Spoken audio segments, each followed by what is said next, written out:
हाँ, इनको हम दवाई दे रहे हैं। हम्म। हल्का इसको फीवर महसूस हो रहा है तो हम स्टार्टिंग में इसको दवाई देते हैं और इस डायरेक्शन में देते हैं ताकि ये डायरेक्ट उसके अंदर जीभ के ऊपर देते हैं साइड में।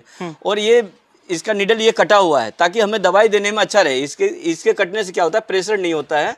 अगर ये लगा हुआ देंगे इसका आगे का नोब तो वो प्रेशर में मारेगा। और अगर हम डायरेक्ट इस तरह से दवाई दें तो इसको डेंचिंग निमोनिया हो सकता है, फेफड़े में दवाई जा सकती है। तो इसलिए दवाई देने का सबसे आसान तरीका है कि आप इसको लें और ऐसे साइड से आराम से इसको पुश कर दें। तो कामयाबी की मुकाम हासिल करने के लिए दिन रात कड़ी मेहनत करने की जरूरत होती है। दोस्तों नमस्कार, मैं विकास कुमार सिंह एक बार फिर आप सभी का स्वागत करता हूं मंथन एक नई सोच के एक नए एपिसोड में। दोस्तों आज मैं उपस्थित हूं पूर्णिया जिले में और आज की इस वीडियो में एक ऐसे किसान भाई से मिलाने वाले हैं, खुद एक स्कूल का डायरेक्टर है और साथ साथ बकरी पालन का भी व्यवसाय करते हैं। तो चलिए इस वीडियो में पूरी जानकारी लेने का प्रयास करते हैं, उस किसान भाई से बातचीत करेंगे और समझने का। आपका हमारे चैनल में हमारे दर्शकों को एक छोटा सा आप अपना परिचय दे दीजिए पहले। विकास जी, आपका भी बहुत बहुत स्वागत है यहाँ आने के लिए और आपके व्यूअर को भी देखने के लिए। हमारा परिचय सर, हमारा नाम हुआ राजीव कुमार ठाकुर जी। पेशे से हम जो है एक स्कूल के डायरेक्टर और शिक्षक भी हैं। और ये प्लेस जो है ये है ग्राम सर्रा, पोस्ट गरबनेली, जिला पूर्णिया। जिला पूर्णिया जी, जिला पूर्णिया बिहार। तो ये गरबनेली में पड़ता है, पार्क टोला जगह का नाम है। तो ये यहाँ का जो है स्थानीय एड्रेस है। आप एक स्कूल का डायरेक्टर है सर और उसके बाद फिर इस तरीके का बकरी पालन का व्यवसाय कर रहे हैं। अभी ये शुरुआत कैसे हुआ और कैसे आपको लगा कि इस तरीके का काम करना चाहिए? हमारे किसान भाइयों को थोड़ा सा बताइए सर। सर सबसे पहली बात है कि हमारी स्कूल अच्छी खासी चल रही थी। कोरोना के वजह से जो है स्कूल में जो है सभी जगह पे जो है सबसे ज़्यादा परेशानी आया। तो मैंने देखा कि क्यों ना ऐसा कोई व्यवसाय किया जाए कि जिससे जो है ये अपना विकास भी हो और हमें अर्न भी हो। तो हमने देखा कि हमारे यहाँ बेरोजगारी बहुत ज़्यादा है जी। तो बेरोजगारी के वजह से जो है लोग काम करने के लिए दिल्ली पंजाब वगैरह जाते हैं जी। और सही से उनको काम भी नहीं मिल पाता है। तो सही से काम नहीं मिलने की वजह से वो जाते हैं और फिर वापस भी आ जाते हैं। तो क्यों ना एक छोटा सा व्यवसाय यही दिया जाए जो कि यहाँ के ग्रामीण लोग हैं वो इस काम को करें। तो पहले से भी जो है बकरी फार्मिंग जो है वो लोग करते थे, लेकिन फार्मिंग के तौर पे नहीं, एक शौकिया तौर पे घर पे 2-4 बकरियां रखते थे। तो 2-4 बकरियों से जीविका नहीं चल सकती है जी जी। तो जीविका चलाने के लिए जो है इसमें जो है हमने इसको लार्ज स्केल पे काम करना शुरू किया। और लार्ज स्केल पे शुरू किया तो इससे लोगों को ये आ रही है कि चलो आज हमारे पास जो है बकरियां धीरे धीरे ग्रो कर रही है, तो अगर इसको व्यवसाय के रूप में देखा जाए इस बकरी के फार्म को जी, तो वो इसमें से पैसे कमा सकते हैं।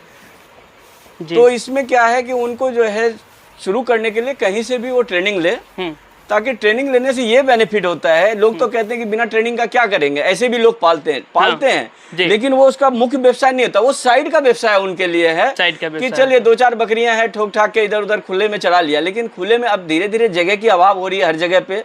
तो जगह की अभाव होने की वजह से एक फार्मिंग के रूप में जो है इसको लाया गया बकरी फार्म को जी। तो बकरी फार्म को जब आप एक फार्मिंग के नजर से देखेंगे, एक व्यवसाय के नजर से देखेंगे, तो आपको इसमें जो है आके जो है आपको काम करना पड़ेगा और ट्रेनिंग लेके सही तरीके से इसका आप काम शुरू कर सकते हैं। एक शिक्षक भी हैं और एक डायरेक्टर भी हैं स्कूल के, अच्छे तरीके से चला भी रहे हैं स्कूल के।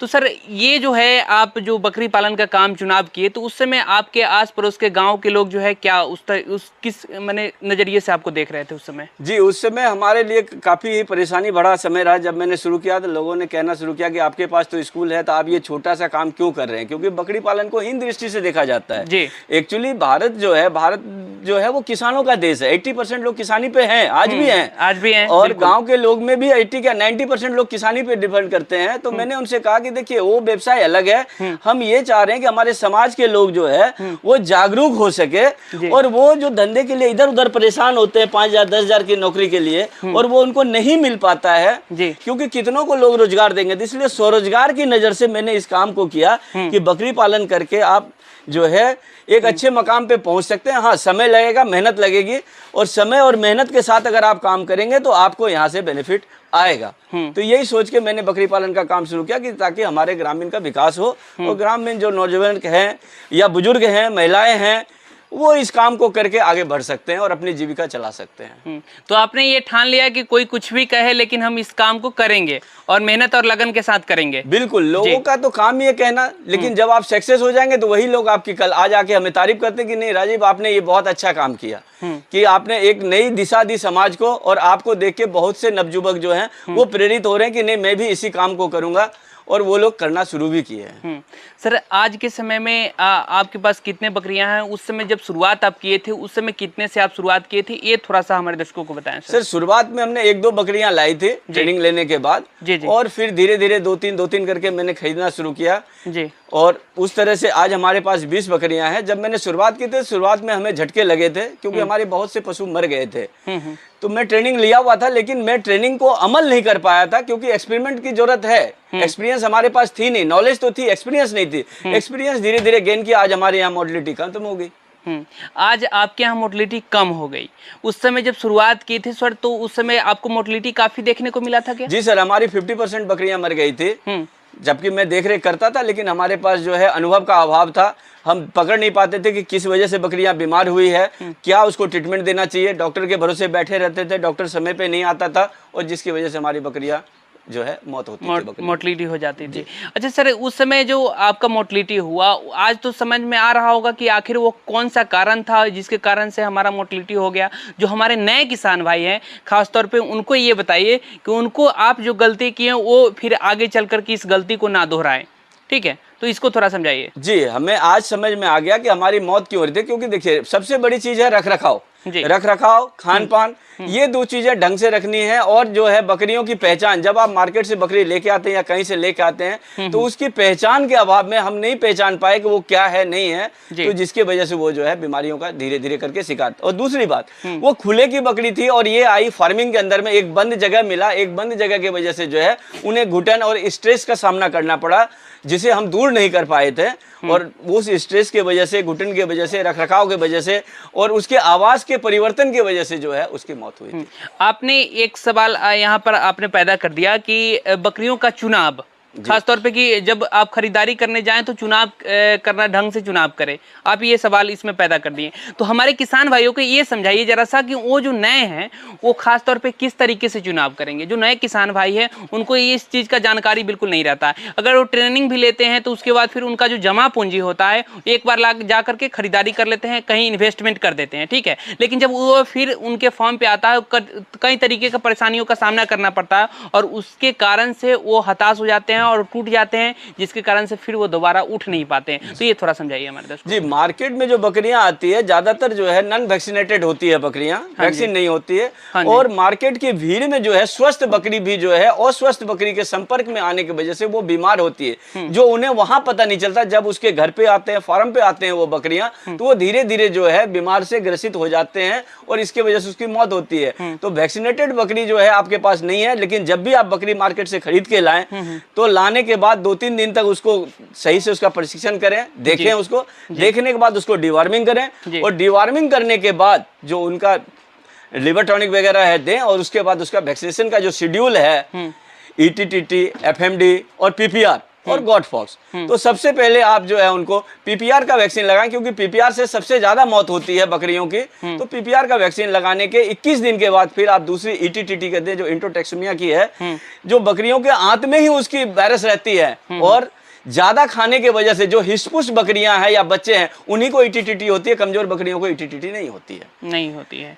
तो इसके हिसाब से एक और यहाँ पे आप जैसे लोगों को दिखा रहे हैं कि आप ये किसानों से खरीदारी करें, है ना, ट्रेडर से ना खरीदारी करके किसानों से खरीदारी करें तो ज्यादा बेहतर है उनके लिए। जी बिल्कुल सही बात है। किसान से अगर आप खरीदारी करते हैं डायरेक्ट, तो क्या होता है कि उसमें हरासमेंट कम होती है, उसके बकरियों को जर्नी कम दूर से आप लाते हैं। और ट्रेडर की बकरियां कहाँ से आई है नहीं आई है, झुंड में गाड़ी में आई है, वो स्ट्रेस में बकरी है, उस समय तो आपको अच्छी लगेगी, क्योंकि कोई भी स्वस्थ आदमी जब अस्वस्थ होता है तो उसको थोड़ा समय लगता है। दूसरी तरफ स्वस्थ बकरियों को अस्वस्थ होने में थोड़ा समय लगता है और उसके बाद वो अस्वस्थ होकर वो मर जाती है। अच्छा, एक सवाल यहाँ पे हम आपसे करना चाहेंगे, जिस समय सर आप शुरुआत किए थे उस समय कितना इसमें इन्वेस्टमेंट किए थे और कितने बकरियां उसमें आई थी आपको, ये थोड़ा सा बताइए। सर मैंने जब शुरुआत की थी फर्स्ट लॉट में एक दो करके मैंने 10 बकरियां लाई थी जी, और वो सारी हमारे पास ब्लैक बंगाल की बकरियां थी। 2000, 2500, 3000 रुपए के हिसाब से आई थी, तो वो 30-40 हजार रुपए का हमने इन्वेस्टमेंट वहाँ किया था। और बाद में सेकेंड लॉट में हमने जो है यहाँ पे बर्बरी के कुछ लाए, जो कि हम फार्म से लेके आए थे और जो बकरियां मेरे यहाँ वैक्सीनेटेड थी और आज भी बरकरार है। इसमें से कोई भी मृत्यु दर नहीं है इसके, ये सारे हमारे पास है क्योंकि सारी वैक्सीनेटेड थी और हम भी वैक्सीन की प्रक्रिया। कितने खरीदारी किए थे आप?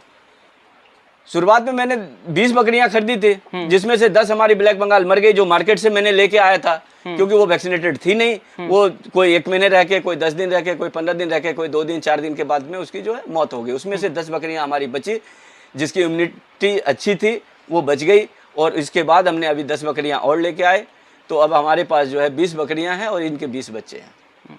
अब आपका फार्म सही से चल रहा है? जी, अभी तो सही है।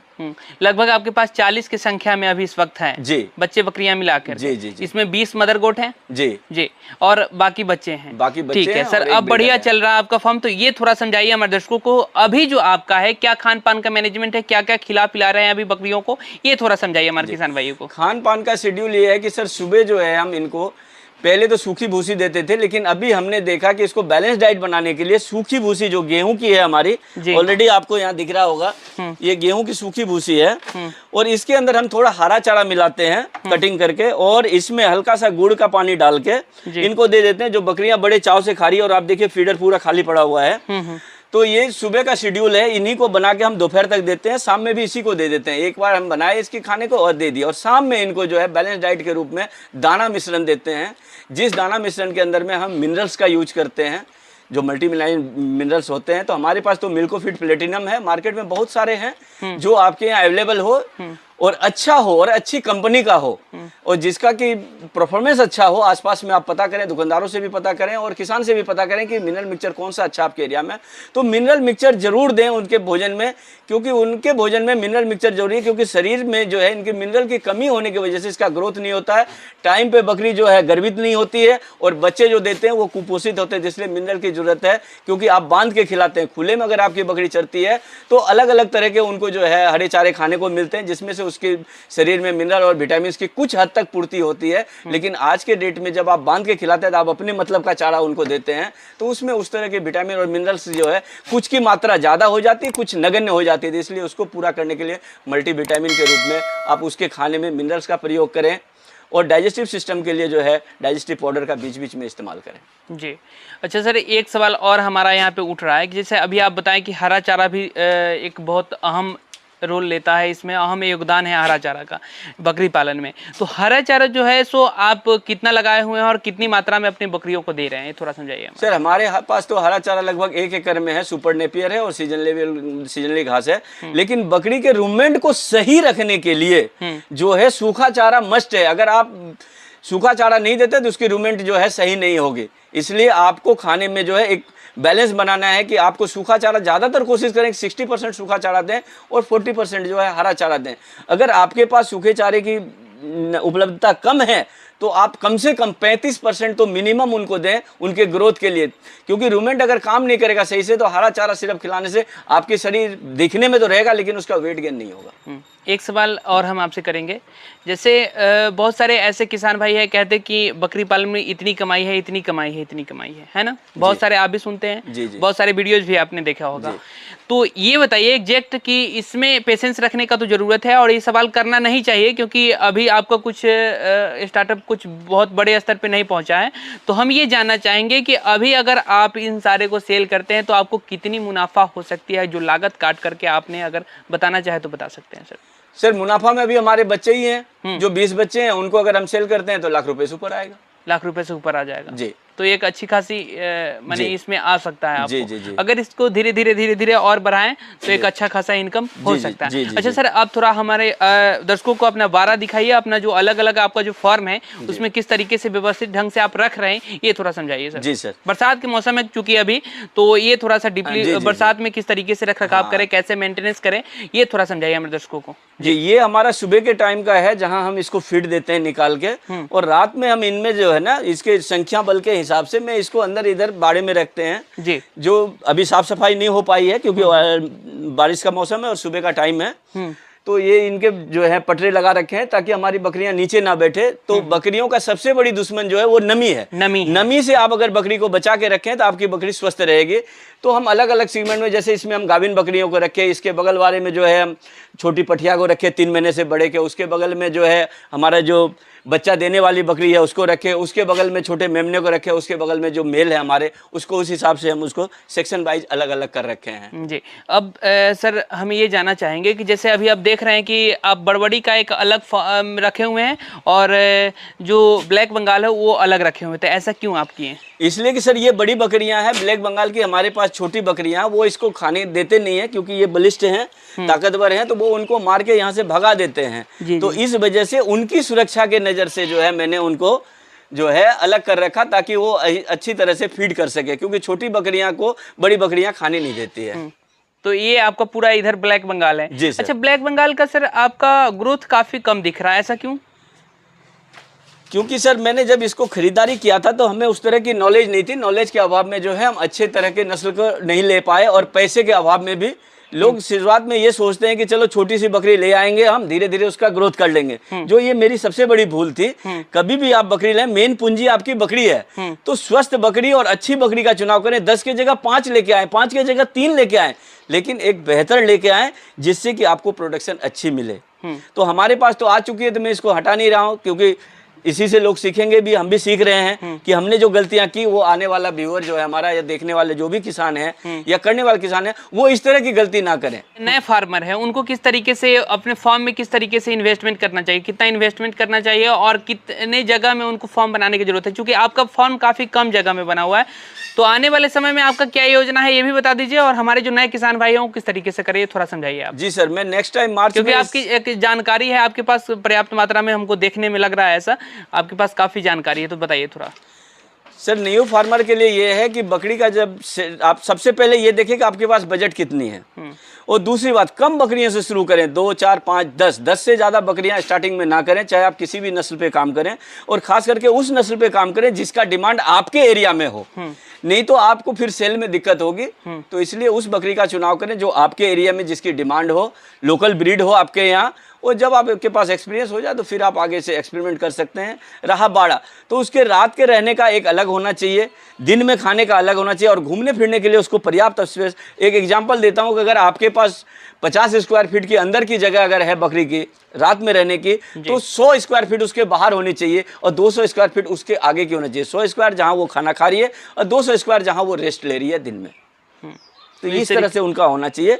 ऐसे एक बकरी के लिए जो है जो मापदंड है वो कम से कम 12 स्क्वायर फीट एक बकरी को जगह चाहिए रात में रहने के लिए, 24 स्क्वायर फीट दिन में खाना खाने के लिए, और 36 स्क्वायर फीट जो है उनको घूमने फिरने के लिए चाहिए। ये मापदंड है। और कुछ हमारे किसान भाइयों को सलाह देना चाहेंगे?